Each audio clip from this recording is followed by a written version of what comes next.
Hey guys, and welcome back to our channel. So if you noticed my last video, the quality might not be very good. It's because of the new screen recorder that I use from the VS Code. So if you guys have any suggestions, you can let me know in the comment section below. I made sure in my last video and watch my every video in high quality pixels so you can see clearly what's on the screen. And I highly recommend you to watch my videos on desktop to have a clear view of the text. So let's get started. Google Fonts.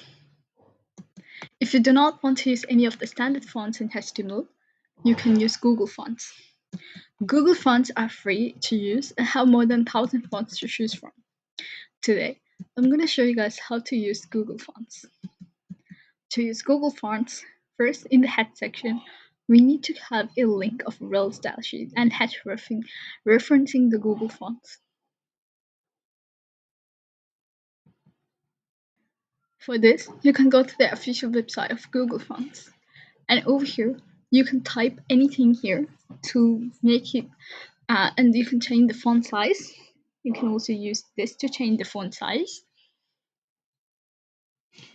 And you can choose writing system, language. You can choose like appearance, calligraphy, serif styles, sans serif styles, seasonal styles. There's so many styles available.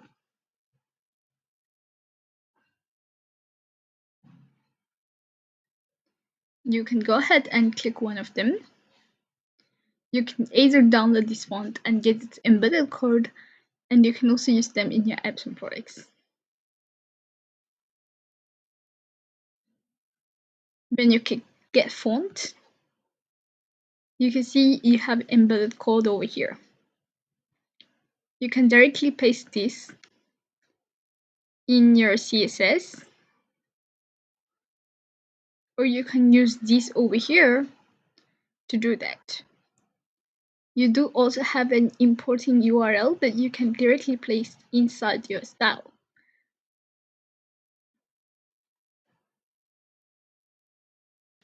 This is not actually the Sophia font. I've used the Lato font from sans serif. I've simply copy pasted this entire code. I simply copy pasted this code inside this one, and I change this to letter. I'll change here too, Leto. And you can see over here how it looks. Now further we have more fonts here. You can also use this one, where you use link relish style sheet, and you can simply do like font.googleapis.com, and you can choose your family over here. You can just change the name and put over these.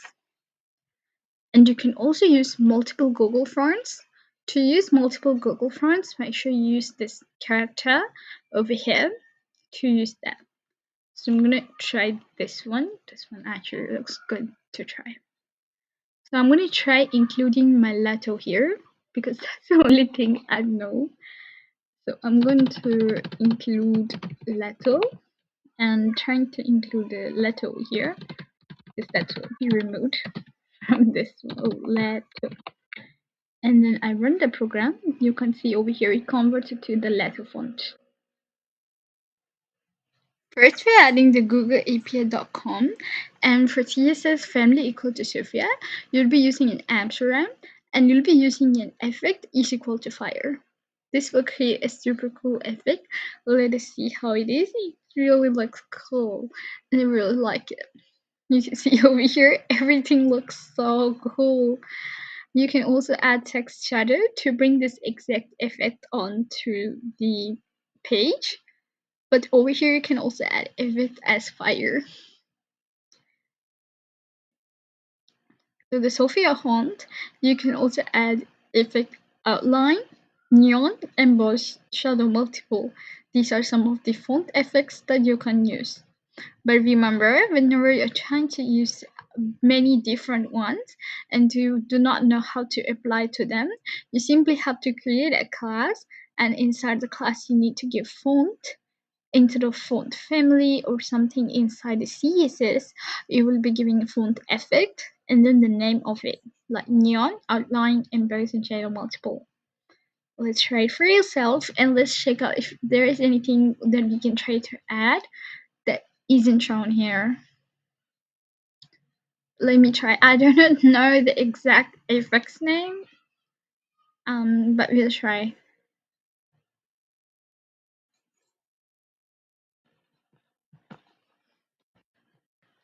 Oh gosh, this is one of the most coolest things I've ever seen today. So you simply add font effect and whatever is given over here. It's a neon. You add that. If it's outline, you add that. If it's a emboss, shadow, multiple, whatever it is, I don't care. You can add it. So next, I'm gonna try doing just a line. I don't know if there's an actual effect out there. Okay, I think there is nothing over there. Let me try glow. So these are all not existing. Like, I mean, if it's there, it will come out, but I think it's not there. Let me try shadow. Sorry guys, I just got excited. I'm trying.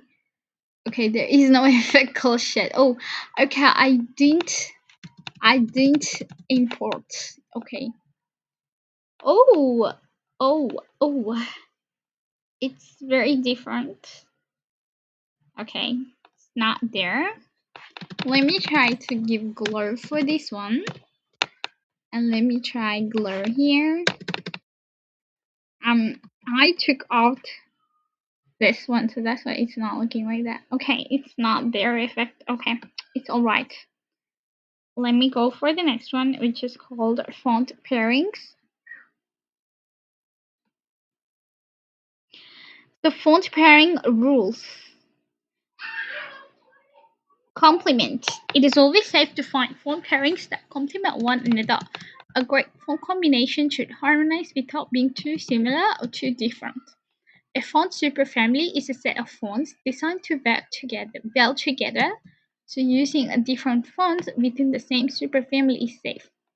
For example, the Lucida family superfamily contains the following fonts: Lucida Sans, Lucida Serif, Lucida Typewriter Sans, Lucida Typewriter Serif, and Lucida Matte.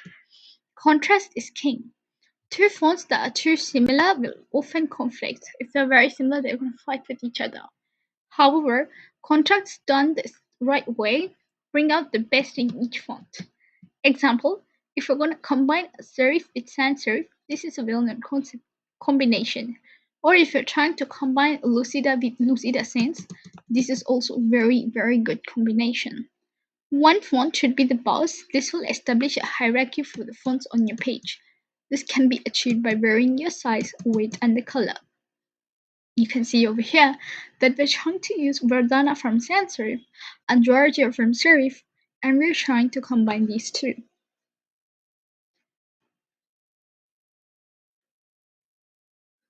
You can see over here in this web page example, Beautiful Norway. Oh my god, this is the title, and we got a paragraph down over here. You can see over here. We got two paragraphs. And the first one, you can see the body background color is black, and the font family of the body tag is actually Verdana sans serif. That means if you don't force any other font elements for any specific element, whatever elements are on the page, the text content inside the element will be applied to this font family. So the font family of the body tag is Verdana, and the font size is going to be 16 pixels, and the color is going to be gray. So even if I don't explicitly give my paragraph these styles, as it is inside the body tag, it is automatically given those styles because it's a parent element. And when I talk about the heading tag, you can see over here the font family is Georgia Serif, and the font size is 60 pixels, and the color is white. So you can see over here that it beautifully contrasts with the serif font, sans serif font, and the serif font. Let's go further down. Helvetica, Helvetica and Garamond. Helvetica and Garamond is another classic combination. The next combination that we're going to see is Helvetica, a font for headings, and Garamond for text, and popular Google font pairings. If you do not want to use standard fonts, you can absolutely use Google fonts. There are a lot to choose from. You can use Merriweather for the headings and Open Sans for text. You can use also Ubuntu for headings and Laura for text, and Poppins for the text, and April Fatface font for headings. Tinzel, oh this looks cool. Jalawan and Libre Baskerville. Oh nice. Space Mono and Moe. Oh, they looks beautiful. I think this all looks very beautiful. You can go through these, and let's go for the next one, which is the font shorthand.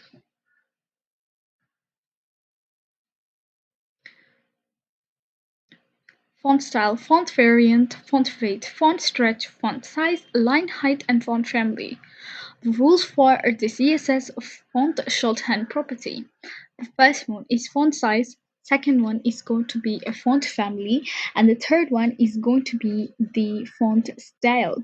Okay? If you define font style or font variant or any font weight, it needs to precede font size.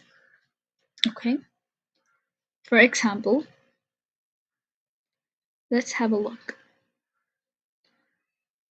When you're using this, if you define line height must immediately follow the font size preceded by this. Okay? And you remember that font family must be the last value that you're going to specify in this. So in this first example, you can see the font size is given and you give a font family. Okay? So this is when you're giving this. Okay? You give this and this. Next, if you're wanting to define a font style, you use font and you define the style. For example, italic. If you want a font variant, a font weight, okay, you must precede. That means you need to give it before the size and the family. Okay, mention if you want bold, small caps, bold. So this is what they call font variant. Okay, and this is called font weight. Okay, the first things first you need to remember is that font style must come first. Italic or oblique, whatever the style is, you give that first. The second point is you give the font variant, font style. If bold, bold, give bold. Okay. And font weight should be given the next. But if you're not going to give font weight and you want to give font variant, for example, small caps or capitalize, you have to give that first, or lowercase, uppercase. Give that thing once you give italic, oblique, or whatever. Once you give that, give the font style, font variant, and then font weight. Okay. Once you give font weight, is next you should give the font size. Okay, now when you're giving font size, you can also specify your line height and font size together. So over here you can see this one is the line height, and the second value after the slash is your font size. This one is going to be your font family. Okay, which two font property values are required when using the shorthand font property? Whenever you're trying to use, make sure you got your font size and font family are really important. You can see your font size values are required. If one of the other values is missing, the default values are used. Okay,